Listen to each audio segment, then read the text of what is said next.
Alright, so I'm just going to give a quick tutorial. I couldn't find this on YouTube, so I figured I'd make one for y'all. Removing the front bumper on the Volvo 240. It's pretty simple, but there's a few bolts that if you don't know that they're there, you're not going to get it off. So first, you're going to crawl up underneath the car. I've already removed this to make the video faster, but you're going to crawl up underneath the car, and on the sides of the bumper here, there are one 10 millimeter bolt on each side, and that goes right here. So you'll get that from up underneath on the inside. And then there are two 13 millimeter bolts that hold this bracket on for the shock here, for the bumper shock. And then on the bumper end of this shock that mounts to the inside of the bumper, there's three 17 millimeters. So you need a 10 millimeter, a 13 millimeter, and a 17 millimeter.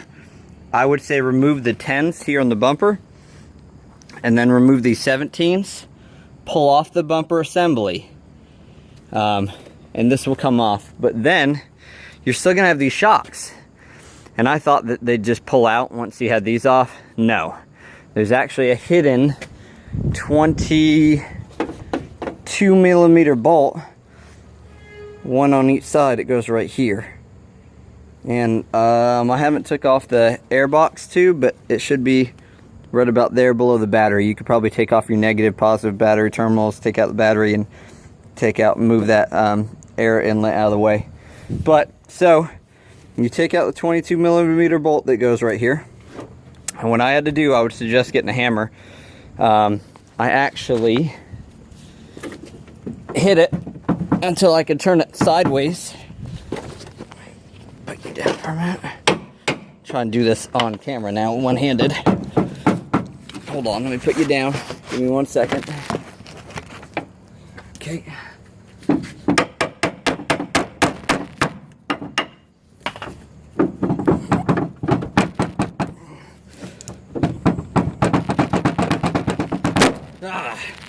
All right, so what happens is, you can see right there, let's see, it gets caught up in the frame rail right here. It doesn't want to come out, so it's usually up and down, and if you could turn it with a hammer, kind of hit your bumper flange, turn it so it's sideways, then it comes out pretty decent. But you got to do that on each side.